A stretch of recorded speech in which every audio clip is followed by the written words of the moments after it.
Hey guys, and welcome to my channel. Today I'm going to show you how to make French meringue. In this video I want to draw your attention on the key points in making a gorgeous glossy French meringue, and I'll show you how to make Easter related meringue cookies.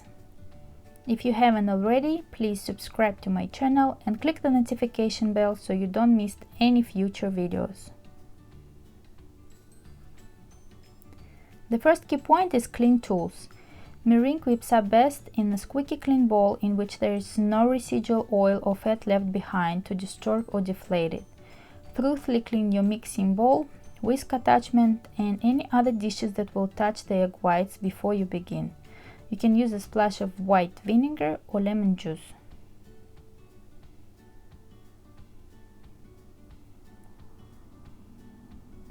The second key point is very carefully separate the eggs into egg whites and yolks. Not a drop of water, fat, or yolk should get into the egg whites. You can use the 3-bowl method to separate the eggs. Crack the egg and drop the white into one small bowl, and if the yolk didn't break and the white is uncontaminated, transfer the white to the mixing bowl for beating. If it gets contaminated, save it and start again. What temperature eggs to use is everyone's personal choice. You can use cold eggs, that's because cold eggs separate more easily than room temperature ones. Then after separating, let your egg whites stand for about 20 to 30 minutes to reach room temperature to ensure volume when beating, as warmer eggs whip faster than cold eggs. Don't throw away the egg yolks. Cover them with plastic wrap so it touches the yolks, and save it in the refrigerator for a few days, or you can freeze them. What can you make with the egg yolks? It can be pasture cream, different custard, cookie dough, homemade ice cream, and much more. So we've finished with the eggs, and the next key point will be weight the egg whites. I used 3 large eggs, and the total weight of my whites is 92 grams. Now I need to use twice as much sugar. For 92 grams of egg whites, I used 184 grams of sugar. And the next key point is sugar. Standard granulated sugar will work in meringue, but I prefer fine sugar, which whips into egg whites easily. Consider using custard sugar or grinding granulated sugar in the food processor until very fine. I don't recommend using store-bought sugar powder because it contains a significant amount of starch, which may prevent from getting stiff peaks at the end of the beating.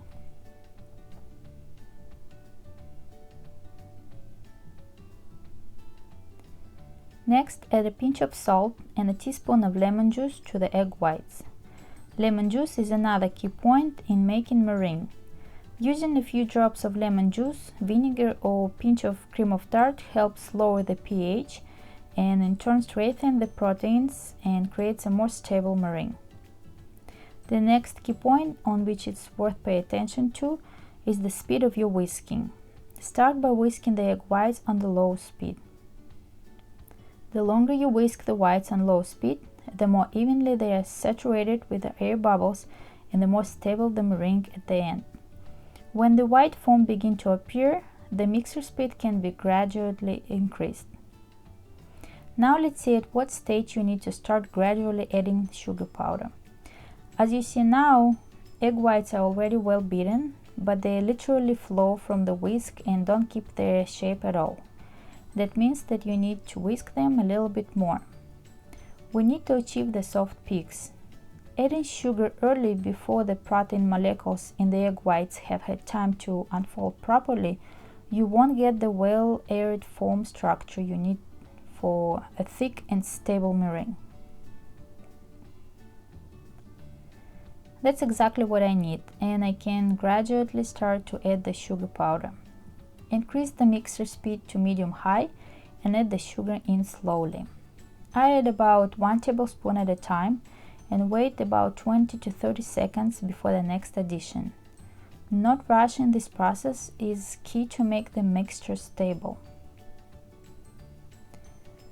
After the sugar is all in, you need to whisk the meringue for another 4 to 5 minutes on high speed so that the mixture becomes smooth, glossy, has a very stiff texture, and the powdered sugar has completely dissolved, which you can check by rubbing a bit of the meringue between your fingers to make sure there are no undissolved sugar crystals left.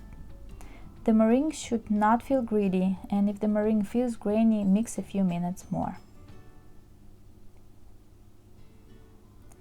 We are done with the main work, and now let's see what we need for making Easter decor using the meringue. It's piping bags and a small set of piping tips.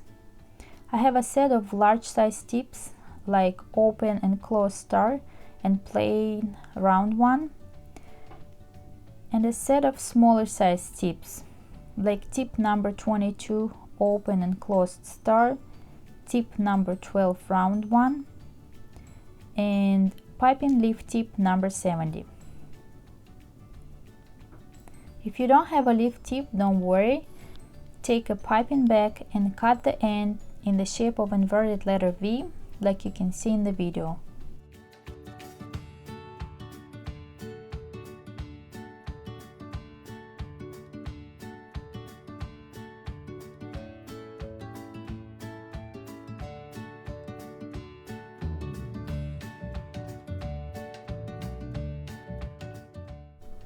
We also will need a pastry nail and parchment paper squares that you can cut yourself.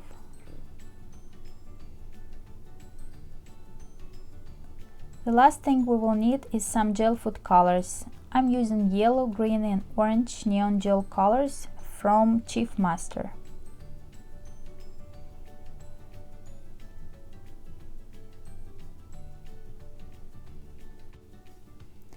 I set aside 3 servings of meringue that I will add colors to. I know that I need yellow and green meringue for a little detail work, so I just take a couple of tablespoons of meringue for them and a little bit more for my orange meringue. With the rest of the white meringue, I filled up my piping bags with the different shaped tips. First, let's make the narcissus. Put a little meringue on the pastry nail to glue the piece of parchment paper square, and using the leaf tip, pipe the petals. If you don't have a pastry nail, it's okay. You can pipe directly on the baking pan covered with parchment paper. The only thing is it will be a little uncomfortable. The middle of the flower decorate with yellow or orange meringue.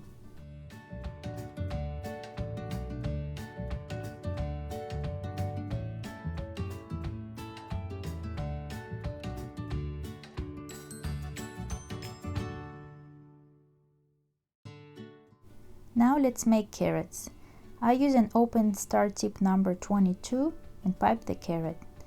Using a green meringue, I make a little carrot's tail.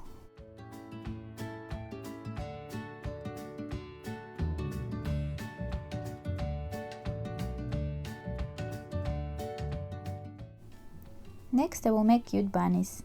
They will have a view from the back. You can use any plain round tip to pipe the bunnies. I use tip number 12.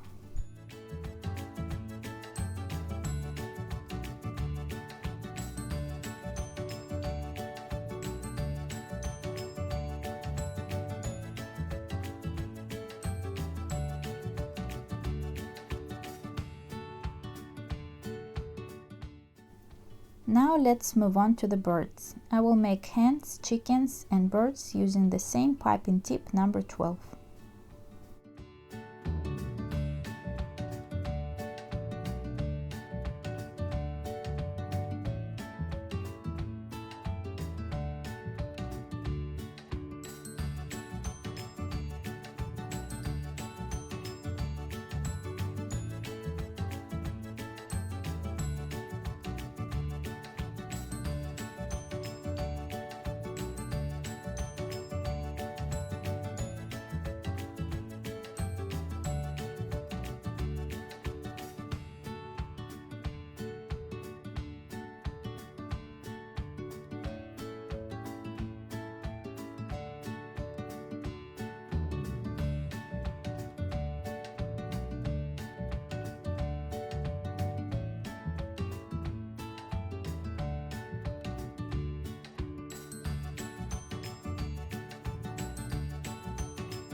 All the leftover meringue I collected in one bag and piped some small meringue kisses. Dry the meringue in a preheated 270–180 degrees oven with convection if possible. Depending on the size of your meringue, bake for 60 to 90 minutes or until the outside is crisp and the inside is dry. They should feel light and hollow. When done, the meringue should easily peel off the parchment paper. Turn the oven off, crack the door open, and let the meringue cool completely in the oven.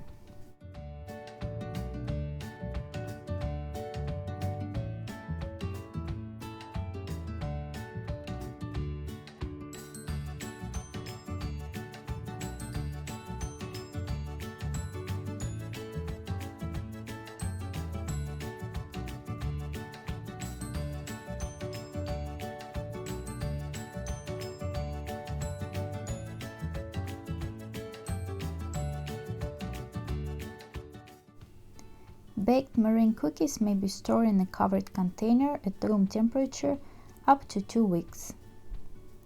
I really hope that my video will be useful to you. If you have any questions, leave them in the comment section below and I'll make sure to get back to you. If you haven't already, don't forget to like, subscribe and click the bell so you don't miss any future videos. Also, I would love it if you can come by and say hi on my social media. You can find the links in the description box below. Thank you so much for watching and I'll see you next time.